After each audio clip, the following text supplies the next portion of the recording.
Assalamualaikum warahmatullahi wabarakatuh. Perkenalkan, saya Adis Trisnawati dengan NIM 2280141034 dari Program Studi Manajemen Kelas A, Universitas Negeri Yogyakarta.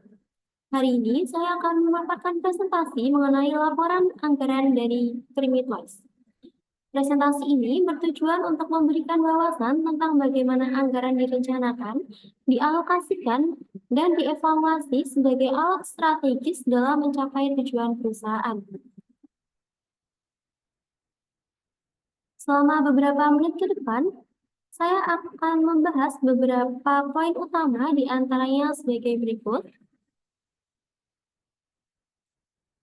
Yang pertama ada sejarah bisnis, yang kedua ada profil pemilik bisnis, yang ketiga ada legalitas bisnis, yang keempat ada deskripsi produk, yang kelima ada anggaran perusahaan, dan yang terakhir ada kesimpulan dan saran. Yang pertama ada sejarah bisnis. Krimitwise didirikan pada tahun 2024 di Yogyakarta sebagai respon terhadap kebutuhan masyarakat urban akan minuman segar. Konsep ini berawal dari kelompok mahasiswa Universitas Negeri Yogyakarta yang berkomitmen menciptakan produk inovatif berbasis susu dan juga keju dengan dipadukan dengan rasa seperti stroberi, matcha, dan juga coklat. Dengan riset pasar dan uji coba produk melalui sampel konsumen, Krimitwise mampu menyempurnakan kualitas rasa dan juga tampilan. Strategi branding yang memanfaatkan estetika warna kontras menjadikan produk ini dikenal, khususnya di kalangan muda yang aktif di media sosial. Yang selanjutnya ada tim dan pemilik dari Krimitwise.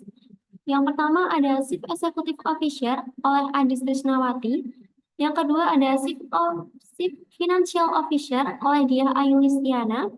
Yang ketiga ada Chief Operating Officer oleh Dila Ayu Esanaya.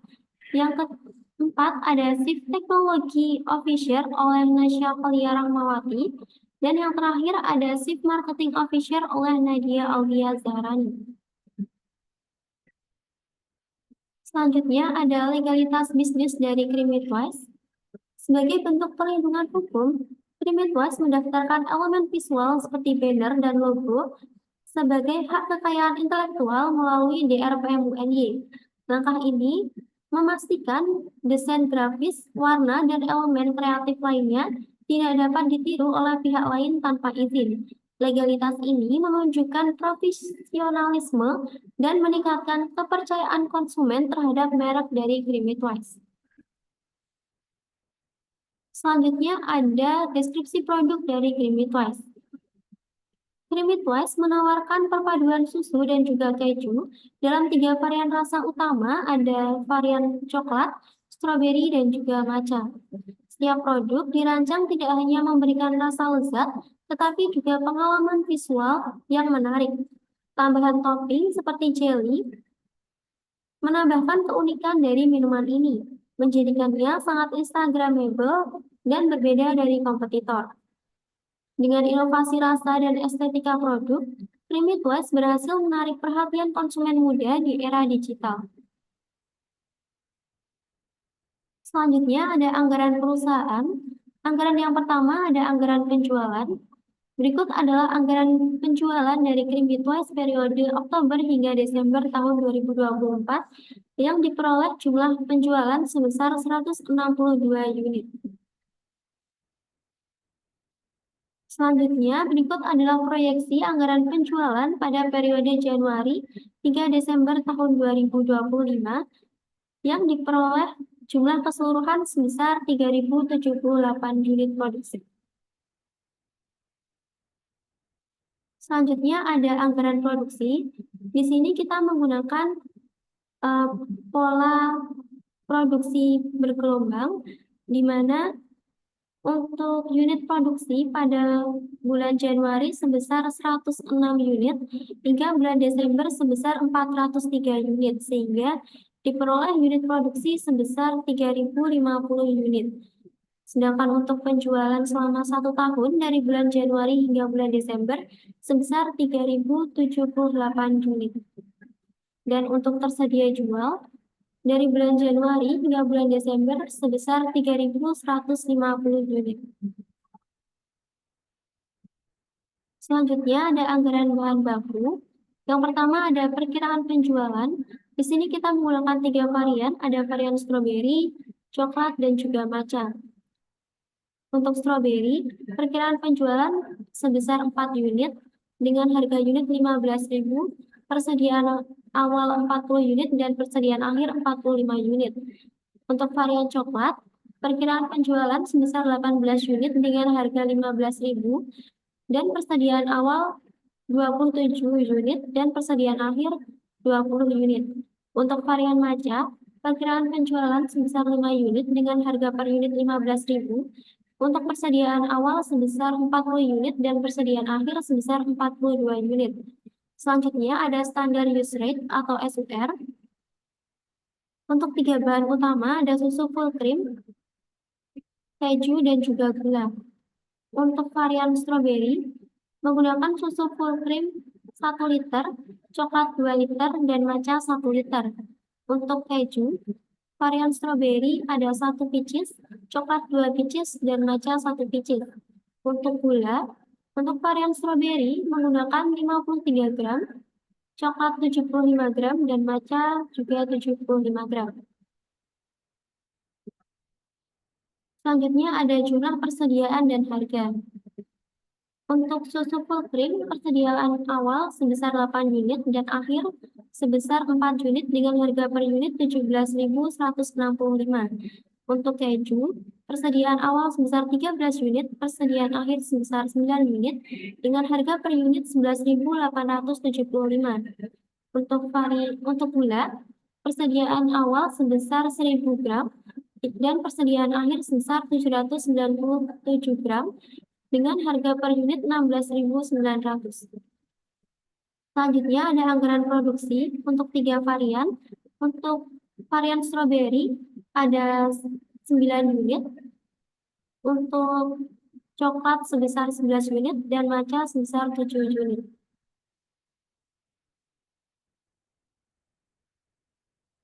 Selanjutnya ada anggaran kebutuhan bahan.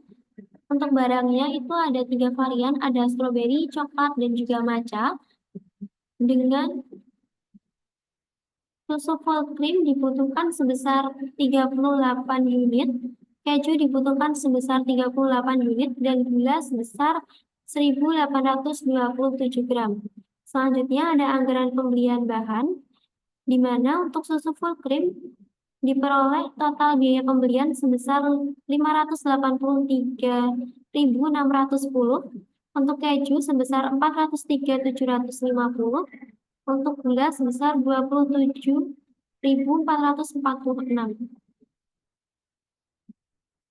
Selanjutnya ada anggaran tenaga kerja langsung.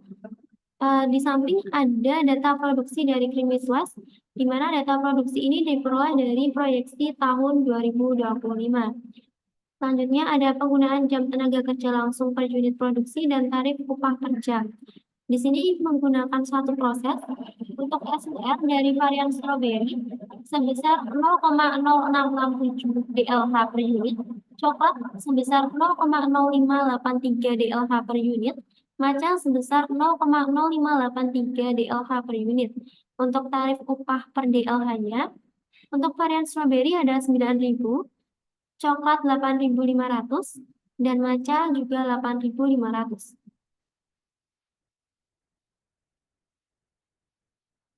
Selanjutnya ada anggaran jam kerja langsung, di mana untuk varian stroberi diperoleh jumlah dari bulan Januari hingga Desember sebesar 205,30 DLH.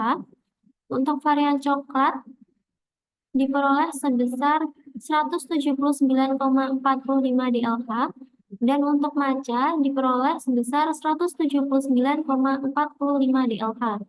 Selanjutnya ada anggaran biaya kerja langsung, di mana untuk varian stroberi dari bulan Januari hingga Desember diperoleh hasil sebesar Rp1.847.723. Untuk varian coklat sebesar Rp1.525.303, Dan untuk varian matcha sebesar Rp1.525.303. Selanjutnya ada anggaran BOP. Untuk biaya tetapnya diperoleh biaya depresiasi total sebesar Rp500.000 dan jumlah per unit itu diperoleh dari proyeksi penjualan di awal untuk tahun 2025 dan biaya depresiasi per unit itu pada bulan Januari sebesar 4.630 hingga bulan Desember itu 1.235. Selanjutnya ada biaya variabel. Dan di sini ada biaya penolong itu mulai dari 140 hingga 690. Untuk jumlah unit produksinya itu sama, diperoleh dari proyeksi penjualan di tahun 2025. Dan untuk biaya bahan penolong per unitnya itu diperoleh dari 1.296 hingga 1.704 ribu rupiah. Selanjutnya ada biaya semi variabel. Di sini ada biaya listrik itu bervariasi mulai dari 500.000 hingga 1.600.000. Nah, untuk unit produksi sama diperoleh dari proyeksi penjualan di tahun 2025. Untuk biaya tetapnya itu ada 50.000 dan biaya variabelnya itu ada 20.000. Selanjutnya, dari data tersebut diperoleh anggaran BOP untuk biaya penolong sebesar 18.992, biaya listrik 500.000, biaya TKL 780.000, biaya reparasi dan pemeliharaan sebesar 200.000, biaya depresiasi sebesar 27.498, sehingga diperoleh jumlah variabel sebesar 1.298.992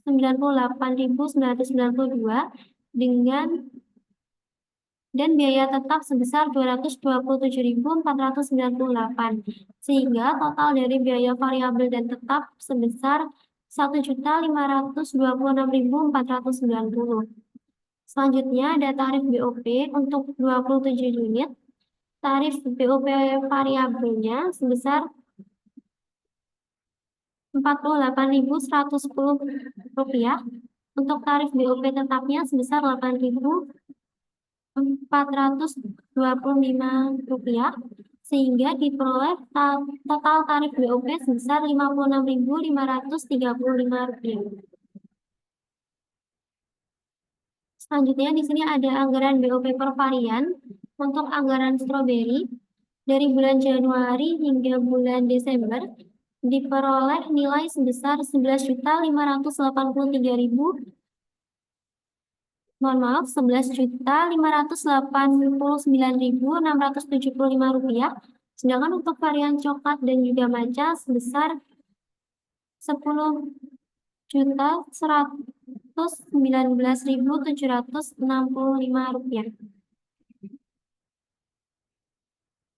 Selanjutnya ada anggaran KPP dari Krimitwas untuk periode 2025, di mana harga pokok penjualan yang dianggarkan itu sebesar Rp3.604.686 dan harga pokok produksi yang dianggarkan itu sebesar Rp3.420.153. Selanjutnya ada anggaran kas.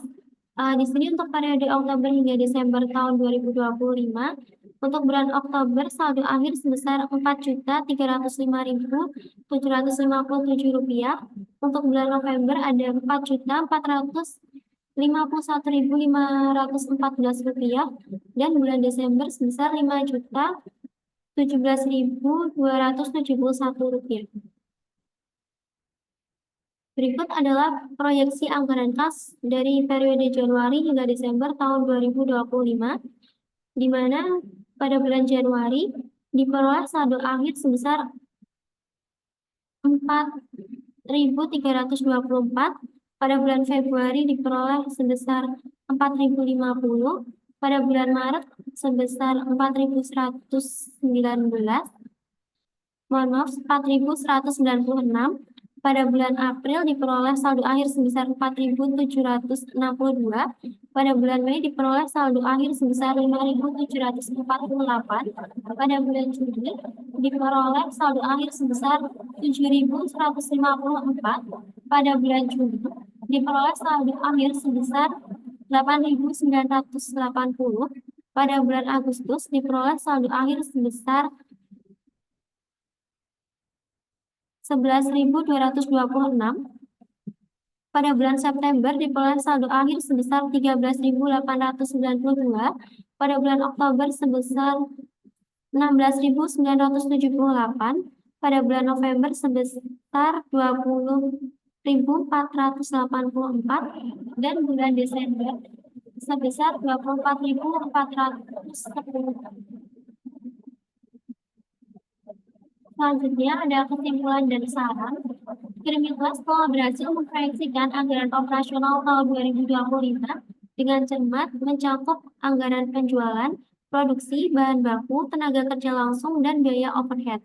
Hal ini menunjukkan komitmen dalam perencanaan strategis untuk mendukung keberlanjutan bisnis. Proyeksi menunjukkan potensi pertumbuhan signifikan melalui inovasi produk, perencanaan keuangan yang matang, dan strategi pemasaran yang kuat.